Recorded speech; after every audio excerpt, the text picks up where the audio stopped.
بسم الله الرحمن الرحيم. السلام عليكم. وأنا أشكر الإخوان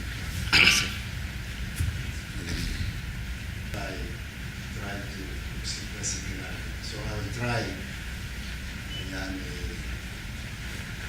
أدخل اللغة العربية whenever I have to. But most of it will be in English. I will go as slow as I can. قرب خالص.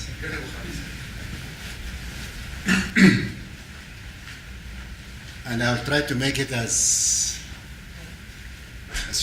عندنا ساعة كده إن شاء الله. أنا بس I'm going to say a couple of words about I guess myself. Recently I have been involved more and more in consulting work, and I've been doing a lot of traveling, and inshallah next time I come to Saudi بكون معايا كتاب.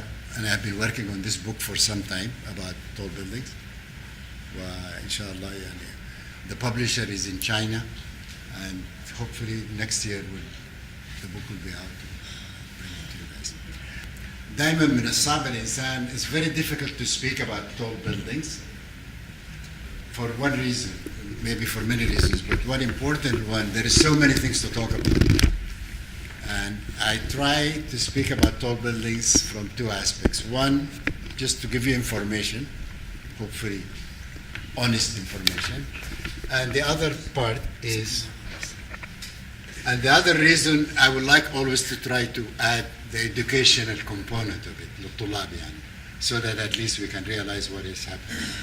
This is just to show the world tallest building in the world today. Of course, the first one, I'm not going through every one of them, but to give you an idea, the reason I'm showing these tall buildings, again for maybe two reasons. One reason to show that as time goes on, buildings are getting taller. And every building I'm showing here, it is the tallest building at the time it is built. And when the Kingdom Tower, let's say, built in maybe in a couple of years, it will be the tallest building in the world. And there is always going to be a taller building to come.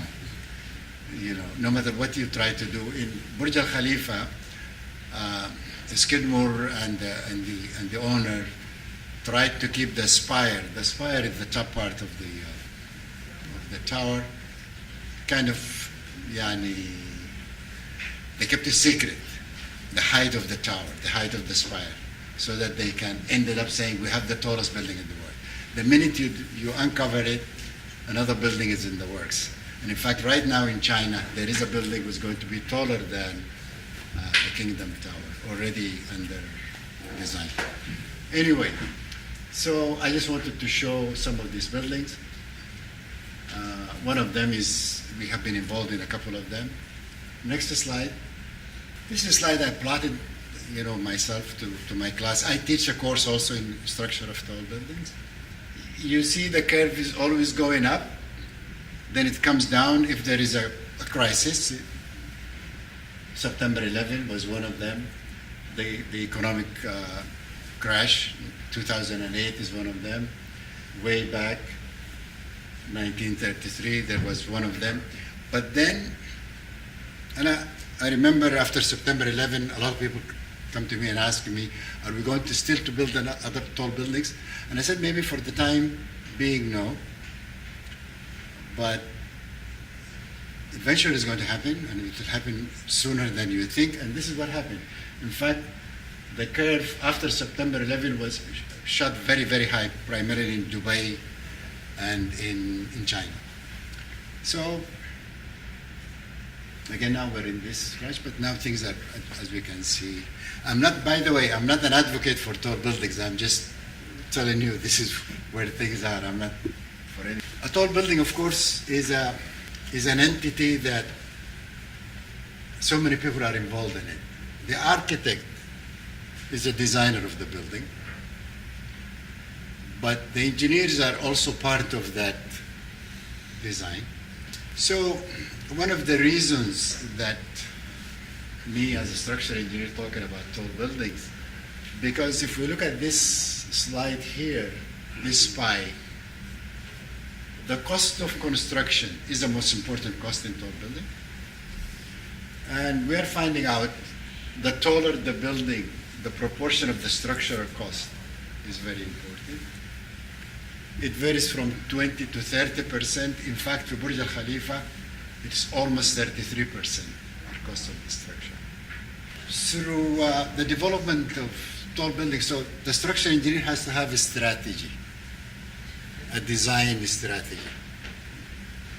And the objective of the design strategy is twofold. One is to have a structure, what we call efficient structure. And the second strategy is the structure to be constructible, to shorten the time of construction. Those are the two things that define structural efficiency. Because time is money, is one part, and structural system has to recognize the importance of this. Through this lecture, we're going to see, anyway, this is very important. So it's one of the most important themes of this lecture is the importance of the interaction of structure and architecture. And hopefully, by the end of this lecture, we will. How many architects are here? Everybody is. How about engineers? I hope there are some engineers. Every time I give a lecture, 80% are architects, maybe 90%. So I'm not going to go in details, but structural engineers develop what they call a structural system.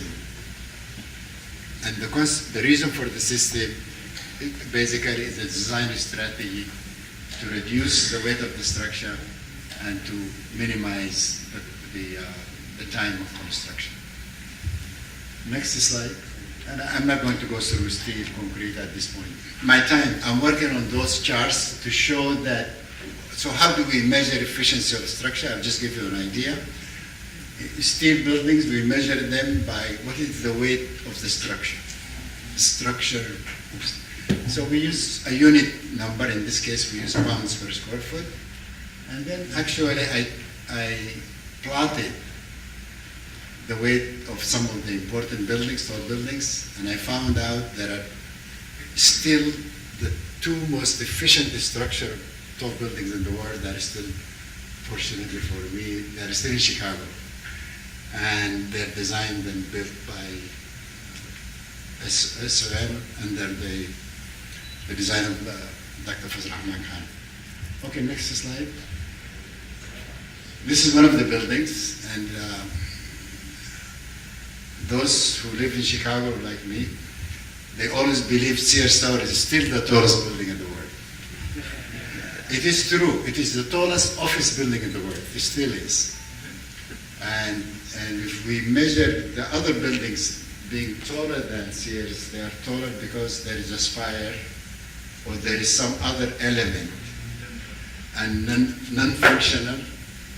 The reason I show, anytime I talk about tall buildings, I talk about Sears Tower and John Hagen building.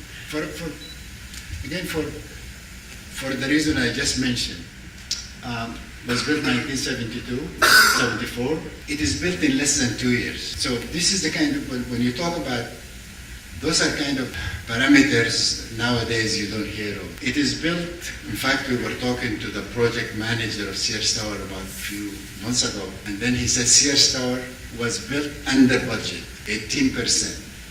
They had a budget, and the budget was, I think it was less than 160 million or so. And they ended up building it by 18% less. Now we know every tall building nowadays is built, there is what you call overrun, sometimes twice as much. Anyway, so that's one part. The second part is, we can, next slide. This is actually my slide when I joined SM as a young engineer, and Dr. Fazl Khan said, can you just make some calculation and figure out if you compare to what we have done. And then, sure enough, I did, and I did this calculation, and I found out the structural system can actually be summarized in one page, just like this one. I don't think nowadays you can summarize the structure in a very simple diagram like this. Again, I will not bore you, I will not go through what the structure system means, but this concept, and I also wanted to say, I'm a professor in the Illinois Institute of Technology, and one of the College of Architecture. And one of the wonderful things about that college, most of these ideas have been developed by a student thesis. And this is something very unique, and we think that our college probably not the best, I don't like the word best or worse or something, but it is definitely a very unique place. We think of it as a workshop. We think of it as a place that most of our professors are adjunct professors that practicing engineers and architects. And most of our research problems is a real idea. We pick up a site and then we solve a problem and look at it. And Sears Tower, and the next slide. This is just, there are many engineers here, so I don't want to spend a lot of time. This is the strategy, we call it a bundle tube. When you have one tube, it gets very soft and the wing loads. But if you bundle it by bundle it, stiffen it, then you can enhance its behavior significantly. And this is the idea behind it. This slide, of course, construction slides have been given to me by, and if you look at this slide, this is as built. This is a frame that is as built. It looks exactly like the drawings, what they call it a frame tube. It's a very simple frame idea. And so, going back to constructability, how did they build this building in 18 months or less in downtown Chicago? They have to have a construction strategy. Next slide. I don't know if I have it. No, I don't have it. I'll go back. They built this frame by concept. It's right in the left hand top corner there. They built this what they call a tree. They weld it in the shop. And they bring it by truck early in the morning. And then they connect it by very simple, what they call shear connection. They avoided welding in the field. They avoided all these complex labor-driven activities. And so the building goes, this, like I said, in 18 months. When you look at Burj Al Khalifa and other tall buildings, they took about 4 years, 5 years. John Hancock Building. John Hancock Building, of course, if any one of you joined IIT one day and studied with us, when I took my class, I take my students to have lunch in John Hancock Building. There is, they have one of the best restaurants in Chicago over the 96th floor there. And the reason I take them, of course I pay for it, but the reason I take them is not just for the lunch, but to be in the top of the building and to enjoy the scenery. And then I ask them, how do you feel? Most of them, they think that the restaurant it's almost like in the 10th floor or so. There is no movements. There is no perceptible. Chicago is a windy city, and especially the location of John Hancock Building is a place that there is a lot of air-impacted movements. But the building has almost zero motion. And nowadays, tall buildings, there is a lot of things they add to them. Dampers, some elements to reduce motion. But this is one of those buildings that, I remember I asked Professor Khan, why you never really added dampers? And he felt that this is unnatural because the structure has to support itself. You don't want it to add any mechanical. Again, I did some very quick structural analysis to look at it and see how efficient it is. And it is still, John Hancock Building is the most efficient building ever essentially built. Let me go back one slide. And I remember I asked Fazra Khan, he said the owner, again, this project was a student project in IIT before it became realized. I remember he told me that, I said, how did you guys build this building? Very efficient. The developer has two buildings in mind. One, an apartment tower, and the other one is office tower. So then Fazra Khan said to him, why don't we put them on top of each other and to have them as one building? This is 1968.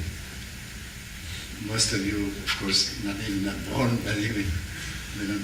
In any case, what happened, so the owner said, the developer said, okay, this is wonderful, but how much is going to cost me more?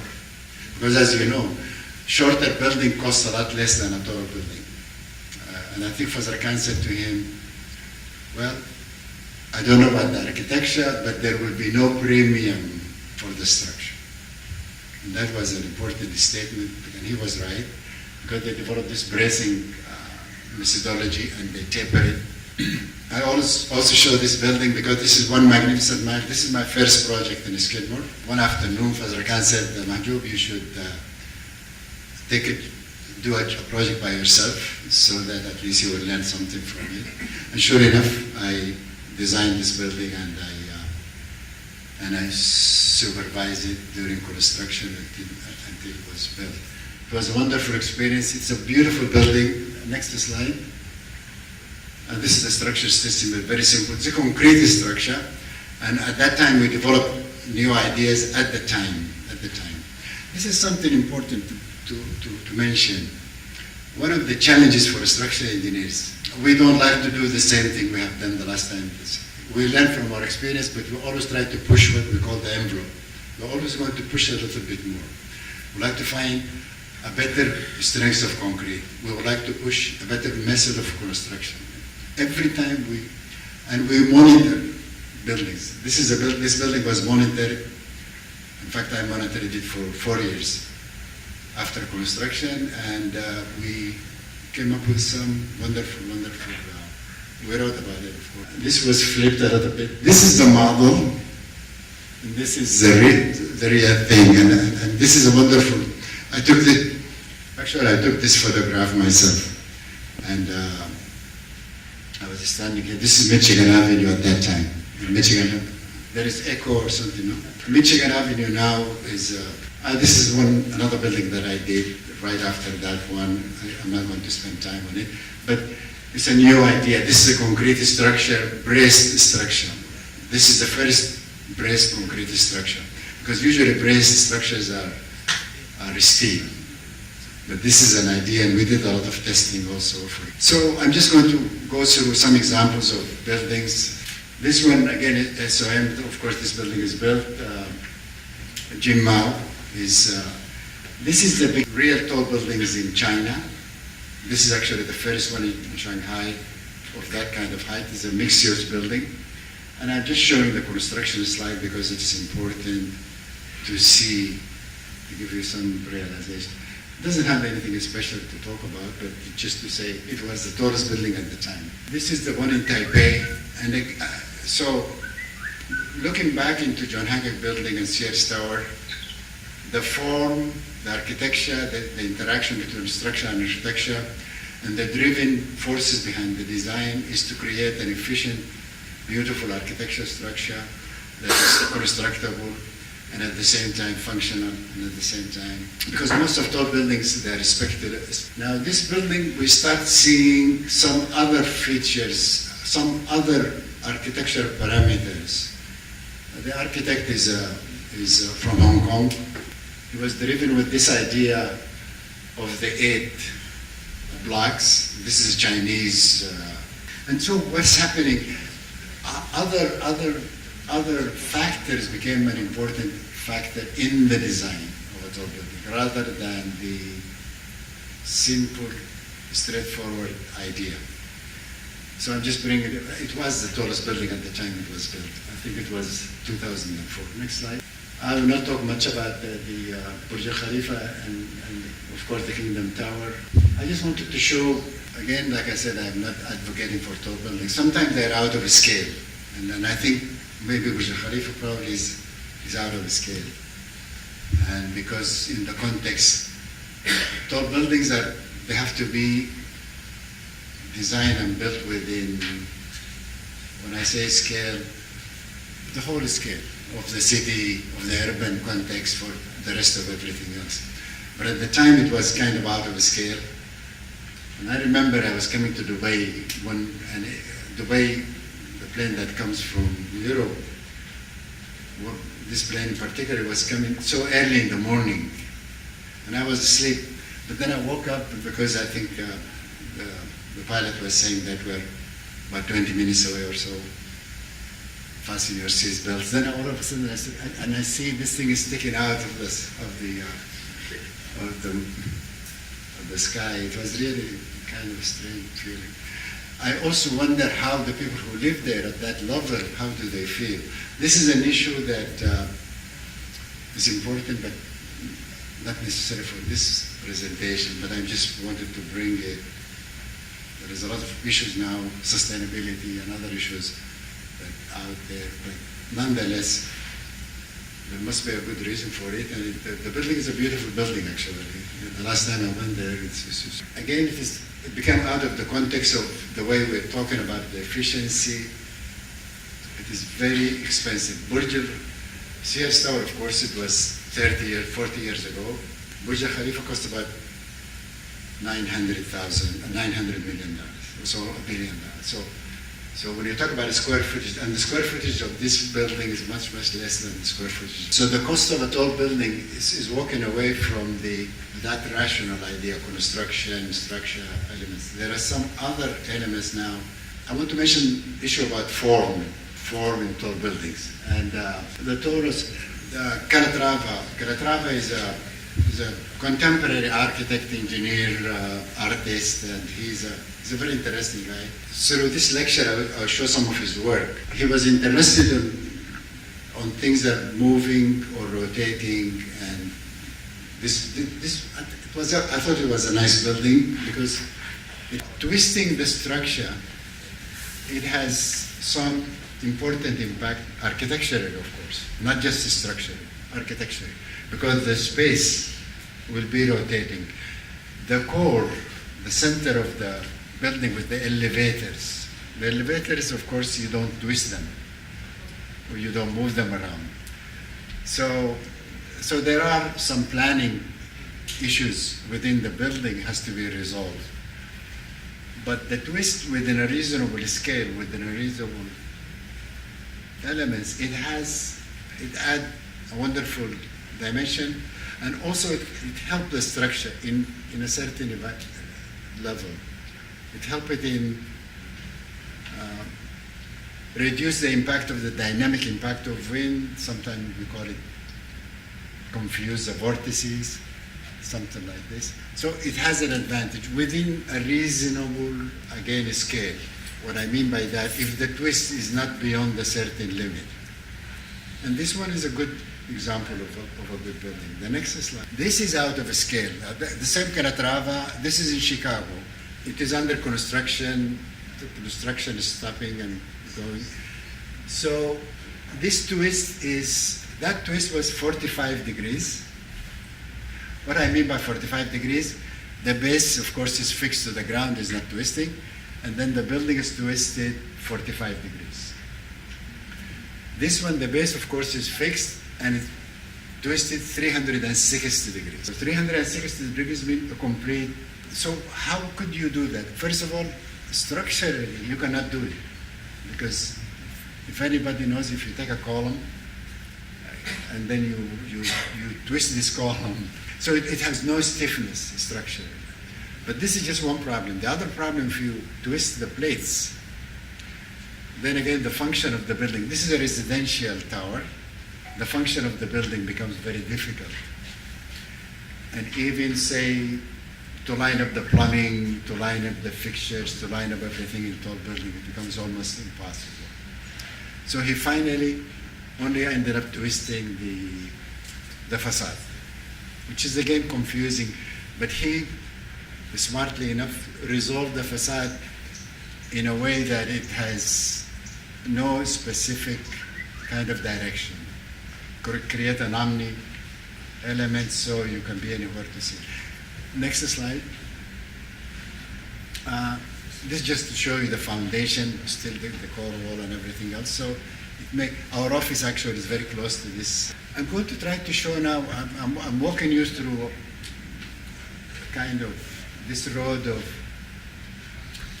architecture as time's going on is becoming a little bit, there is some other factors become more important to the architect than they wouldn't see these buildings as a building, as a tall building. They will have difficulty kind of relating to them because they define a tall building by certain elements, like I said, function, site, location, construction. So you are the architect, so I'm just giving you, I will show you and I will make some comments and you make your own. Sir Norman Foster, and then if you have been in London recently or something, this is one of the most, in my mind, it's a wonderful building. And this is the beginning of the introduction of sustainability as an important element in the design of tall building. In fact, I know the mechanical engineer who worked with him on this building, and from Stuttgart, from Germany, and Foster gave them all the latitude to try to create a shape from capturing the sun, minimizing the shade, and those kind of elements, while he was, of course, courting them of the form. So this is the idea. The idea is coming from conservation of energy, 100%. And the structure interacted perfectly well. The structure system called the die-grid system, which is a nice system, kind of represent the skin in a nice way. And I think this is one of those few buildings that I think they're very nice. There is a wonderful integration between structure. This is our building, my company, CCI, and we just got this thing about a year ago. We won. It is a design-build competition and we won. The contractor partners are from Dubai, and the architect actually is also from Dubai, and we are the engineers. And this is a Commercial Bank of Ethiopia. The plan is essentially the bank wants the plan to be the logo of the plan of the bank, in the color of gold, the color of money. So they had certain things they told us from the beginning that this was. So we did the best we can and worked with the architects there in Dubai. They're very good architects. And we worked together to try to create somehow to work to make it sense. So next slide. And so this is the logo, obviously, but we twisted the building a little bit and we forced it not to be. Let me go back. The site is a very interesting site because there is an important, it's a juncture of two streets. One is the business street that the bank wants the building to face, but they want the entrance on the other side of the street, so the twist is really become functional. That the building at the base facing one side, we put a wind turbine there, and not just for looks, but we did a lot of study, we calculated, and we found out that wind turbine will generate the electricity to run the building. And this is, at least this is one thing that we came out with, that this just, still, of course, it's not under construction yet. There is a lot of issues we have to resolve, but we reduced the twist of the structure. This is it's going to be a reinforced concrete building like this one. One of the things that we found in Addis Ababa, there is some similarity. I'm also here nowadays. There is a project we are working on, and there is some similarity of the soil conditions in Addis Ababa and in Jeddah. And there is also concern, which has become very recent in Addis Ababa, which is also in Jeddah. Earthquake is becoming also an important parameter in the design of structures, of mid-rise tall building. And so we run into the problem of water also in the basements, using the concept of maybe slaughter wall and others. So we kind of looked at all kind of different things. This is out of place. I didn't have time to move this slide. It's supposed to come with the longest span. So maybe I'll come back to it. We were trying to work on one of these projects in Doha, some of the stadiums for the Kas Al Alam. And we're trying to find a way to create this dismantleable, because some of the stadiums are not going to be permanent, and we were thinking of how to build it in such a way we can dismantle it it can be reused again. This is just some of our work. I'm just taking advantage to show some of our work. This was in Korea and Daewoo. This was a little bit way back, maybe about 15 years ago. Also, Sir Norman Foster was the architect, and at the time he had an engineer, Arab, but then, I don't know, didn't. Anyway, we ended up doing the job, and this was very interesting, very similar to the البنك اللي عمله هو في Shanghai, I mean في Hong Kong, and some idea of this, what the concept of, they call them outriggers elements. It's a very nice building, and this is our building. It's stopped now in Dubai, but I'm hearing that from the architect that it may come back again. The architect is TVS from Atlanta, and we worked with them in Tower 29. This was a few years ago, and the foundation is there, but now I hear maybe it will come back again, I don't know. But it's Tower 29, and now you also can see the idea of you can tell the idea is emerging from a different vocabulary. The flames, they call them the flames. We worked in the tallest one, the Tower 29. Next slide. Again, you look at these shots. These are rendered shots from the architects. And I can say this without. The reason we got involved, I think, the architect when they built the model, and Jay Thompson, and he called me and he said, Dr. Mary, we built this model, architectural model, but the model will not stand up in the table. Keep falling. And I said, but can you imagine what's going to happen to the building Anyway, I went to Atlanta and we built the model. In fact, these are some of the work. This is a nice thing to be teaching in IIT, because IIT also has very nice labs, and we always use it for that. In fact, those are the guys who built the model and they did the computer. The Ayman al-Musharraf, he's from Saudi Arabia. He was my PhD student, and now he's, I think, the other one is, he's a professor in Seoul, Korea now, Dr. Kim. And so anyway, we built the model, and then at that time, we developed what we call a structural model, the idea of the structure.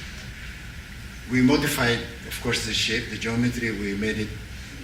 We found out what the form is, and next slide. We did a lot of course, analysis, and we did the job. And it wasn't easy. It wasn't like working in Sears Tower or some other project, because you have to figure out, you have to find a way to make things, I guess, possible. And you look at the plans, you see the shear wall, the elevator core is fixed. And of course, will go straight. Thank God, Otherwise, but the first model the architect has, the elevator core will just comes out of the building because the building is morphing and twisting, and the elevator was standing up. Anyway, so finally, next slide. One of the things that, again, I always remind you, especially the students, that every new building, every building that you are started designing from the beginning, it's an opportunity to be creative. Not to do something for the sake of being new, but to do it because you will push the state of the art one step forward. And I've been looking for this opportunity. There's something called outriggers. An outrigger instruction meaning is like an element that will bring the loads from the inside to engage the exterior to help you in the overturning. This is a typical traditional outrigger. But then in this building, we don't want to push the loads outside, because outside itself is very fluid. We would like to bring the loads inside, actually, in the shear wall. So I created this, we call it the concept of a Japanese fan, this outrigger. And the idea here, the outrigger will take the load from the outside, bring it to the inside. And we tested it, and hopefully if the building is built, ever built, this will be the first outrigger. I was call them crazy ideas. I know Fisher. He's a well-known architect. Actually, he teaches in Milwaukee, and he's originally from Italy. But he had this passion of this idea that every floor will rotate independently. This is okay if you have a toy, maybe, or something, but this is out of scale. How could you move a floor realistically? All these other floors on top of it, and I don't know. So, but finally he found a developer in Dubai. No, but fortunately but these are, like I said, this kind of vocabulary is way outside the traditional vocabulary of architecture of tall buildings, but it's becoming part of, in fact, I was reading a few weeks ago, it's a friend, an architect in Venice, and he was sending me this article that there is a new tower, is going to be in Venice, and designed by Calvin Klein. I said, Calvin Klein, how could he design a tall building? Well, he has an associate architect, of course, to sign for him, but just the idea, they call it the fashion tower. So the idea is that a non-architect or to design a tall building is now it's become the norm rather, and so on. And I'm showing some of these buildings. Some of them, I was in China 6 months ago. And there are buildings in China now, some of them, next slide, so there is possibility of something like this. As long as you can make it, this one is very difficult, like Joshua Price said, it's very difficult to teach this kind of architecture. So a professor, an architect in our school, sometimes he will say, I don't know how can you teach this kind of architecture. So I told him maybe you just don't call it architecture, then you don't have to teach it. Okay, next slide. Some of the research work in IIT, we do a lot of research in tall buildings. Like I said, through the master program, or through the PhD program, or through other programs, or sometimes through research funding. And we do a lot of research. And all our research is what we call applied research, that we look at the real problem and we try to work it out through a thesis of the student. And then, fortunately for us, almost every problem we resolved got somehow built or designed in the real situation. So I think I have to cut that, talking about tall building. I want to talk a little bit about longest span. Those slides are not in order, but so just forgive me for this. But one of my passion and my work in bridges also, and I realized for some time that there is connection between buildings and bridges, and the common factor, obviously, there are so many common denominator, but one of them is aesthetics, because the bridge is serving people and architecture is supposed to serve people to make their life better, to make their environment better, and so are bridges. Anyway, I just wanted to make this link. The bridge is supposed to be at the end, but somehow ended up being here. I teach a class also on this aesthetics of bridges. The one to the left is one of the oldest bridges, stone bridges, and very famous bridge engineer. Most bridges, actually all bridges, are designed by engineers. Some engineers will ask the help of the architect in some issues, but 99% of the bridges are designed by him. But embedded in their design is the aesthetic idea. You can value engineering and aesthetics when you go to a city and the bridges kind of tell you if that city appreciate this kind of aesthetics or art. If you go to Illinois, the bridges are really ugly. or you go to South Korea, for example. The first time I went to South Korea, I had this professor with me, and we looked at these bridges. They look terrible. I'm so glad Myron Goldsmith is not here, because if he was here, he would have heart attack. This is one of the famous bridge engineers. Anyway, this group of bridges, this is one bridge. It's a curved situation, and this is the bridge. This bridge in Switzerland, in the early 1900s, 1923, designed by the most famous bridge engineer in Switzerland. If you ever went to Switzerland and you wanted, his name is Meyer. There are so many books about his work, and it's just an incredible. And if you look at the bridge, the deck is curved, the road is curved in plan. The support is an arch curved vertically. And then the stiffeners are leaning in a certain way to make that artistic connection in a way. But his objective was not to make the bridge look nice. His objective is to solve this problem. And then, next slide. This is again, this is of course that bridge again in the 1850 something. This is Eiffel, who's Eiffel Tower. If you went to France, he's the same engineer who developed that. Of course, this is the Brooklyn Bridge, and of course that is the Washington Bridge.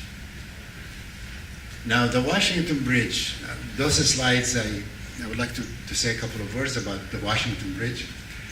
Mies van der Rohe. Mies van der Rohe, of course, the founder of our college. Do you guys know about the name Mies van der Rohe? All right. And the College of Architecture in Chicago is housed in IIT, housed in Crown Hall. Crown Hall is the most famous building that Mies did and won the gold medal for that. David Sharp, a colleague of ours, and he was the advisor of Yusuf. He was a student of Mies. He always tells stories. He said Mies went to New York for the first time. From Chicago, went to New York to visit New York for the first time. And when he came back, the students asked him, Mies, so what is the best building that you have seen in New York? They were thinking he would say the Empire State or something. So he said the Washington Bridge. And so they were kind of shocked. His answer, they said, oh, Mies, but you are not an engineer. He said, I'm not an engineer, but I have an eye. So he emphasized this point, that this visual thing, and he said, I wish they were not clad the bridge, because the bridge was going to be cladded at that time by some Art Deco ideas. And then they ran out of budget. And they never did. Well, this is Christian Menn. Christian Menn is also from Switzerland. He's a professor in the Swiss Institute. Fortunately for me, I knew him through Myron and became a friend of mine. He designed this bridge. This bridge is between Italy and Switzerland and in the Alps. One of the most beautiful bridges, you can just tell. You look at the bridge. So the point, but these are competition. The bridge is by bidding, and the winner of the bridge is the lowest bidder.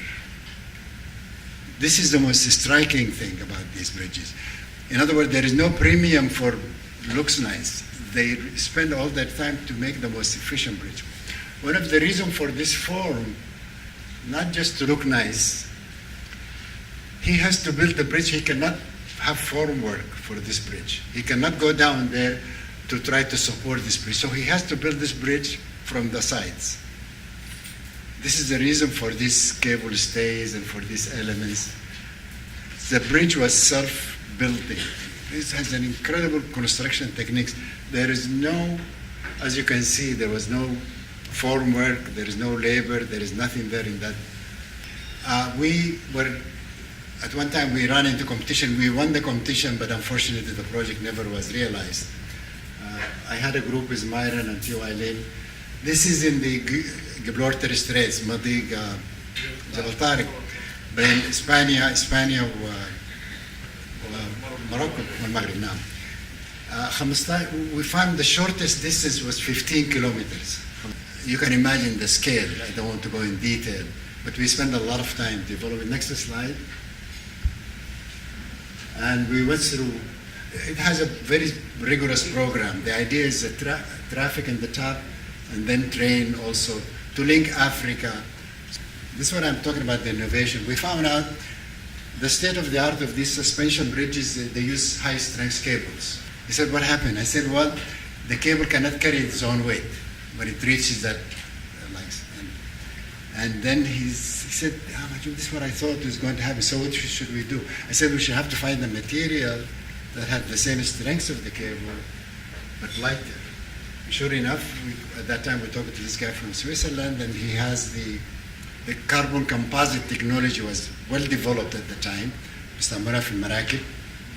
And then they said we're testing some of those. So we found carbon composite, which is equal to the strength of the cable, but is 1/3 the weight. So I guess I'm putting them all together, but I'm going to start with the top right side.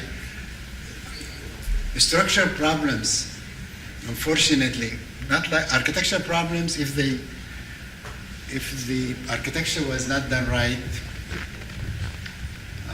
usually it could be a problem for the architect. But a structural engineering problem, if it failed, it's a real serious problem for the engineer.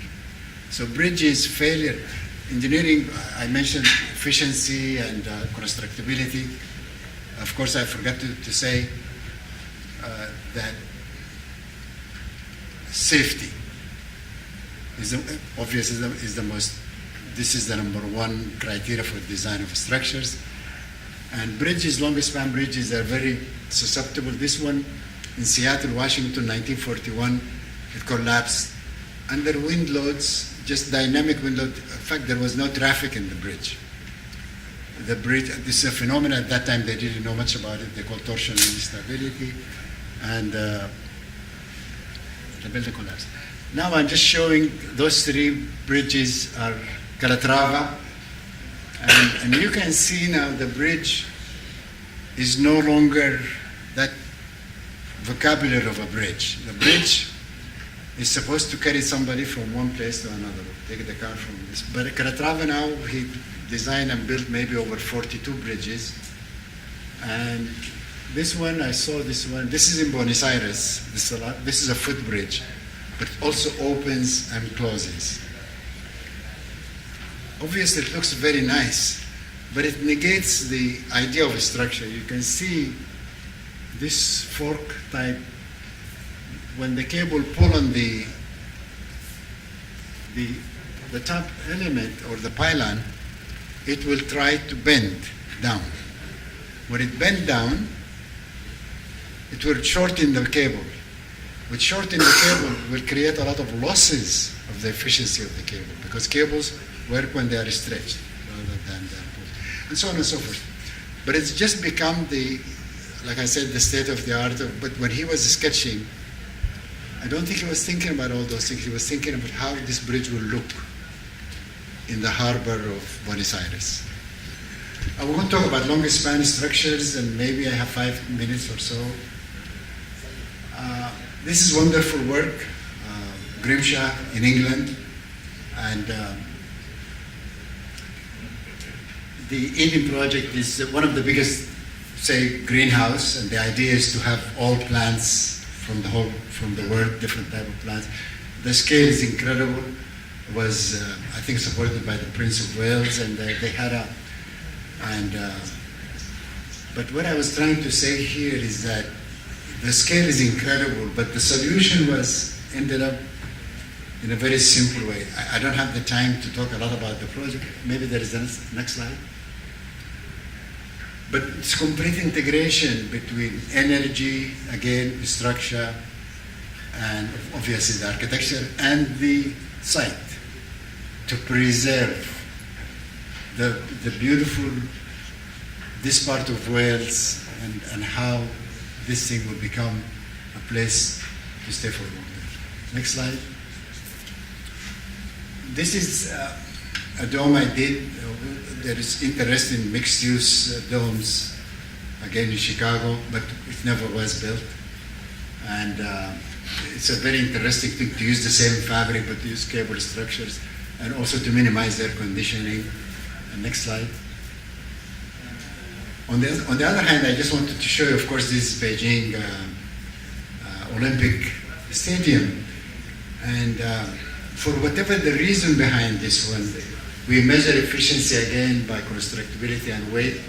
And we found out this weight is 5 times the weight of a comparable construction. This is just the weight. The other thing, and I was there, like I told you, 6 months ago. Now they wanted to remove it. And removing it is going to cost probably more than the original cost, because these are very thick pipes and welded. And it's just an incredible to even just to try to get rid of this. Anyway, I'm just giving you an example of what I call Calatrava. This is a museum in Milwaukee. Again, it looks like a bird, and it's really, and the top part of they call it Le Silhouette, which is supposed to be a sunshade, which is open and closed, but it's out of a scale. In fact, it's not working now. And again, when you have this kind of work out of a scale, then you run into this kind of problem. Next slide. The Dallas Cowboys in football stadium also cost them $1 million to do it, $1 billion, excuse me, about a few years ago. And also they have a lot of problems with it. Next slide. This is an idea we had. We tested it in the school, and we have a wonderful student who worked with us to cover 2 stadiums by one roof. And this roof, the form of the roof, we don't have any structural steel on this roof, only very light deck formed in a certain structural way that can cover the stadium. This 250 meter span. Next slide. This is the last slide, and I'm not going to do it justice because this is the work of Yusuf Hijazi, and I had the pleasure to work with him as a structural engineer to help him, of course. But all the ideas are his, and this is, of course, the ideas emerging from his passion to find the solution. في الوادي منى يعني we did a model, not a model, actually a prototype. We tested in Stuttgart, and the whole concept here is, again, we don't have the time, or maybe I'm not even the right person to talk about it, but I would venture to say we built it by aluminum, and the choice of the material, why will you build it with aluminum? To think about it, you want a very light material, but you want the material, why light? Because you want to transport it. Why? And then you want the material that react well to this humid and hot weather, and so on and so forth. There is a lot of thinking went through this idea. We found these guys, the contractors in fabricators in Stuttgart. They were really wonderful. Another thing, you want to make sure, because you wanted to mount it in the, to put it in the على سفح الجبل, you want to fold it and unfold it as quickly as possible. And 12 minutes or 24 minutes? 1 minute. 1 minute. 1 minute. See, I'm glad Yasin is here. So 1 minute. In fact, it's just 1 minute. And then, of course, we shipped them and we brought them to Jeddah. And 1984. And when you put 2 of them back to back, and of course the architecture was built in the model, the partition, the hammamat and everything else. When you unfold it and you connected it, it is functional. In fact, we walked there, the mayor and the Wazir al-Hajj and everything was just wonderful. On that note, this is the end of my presentation. I want to أشكركم.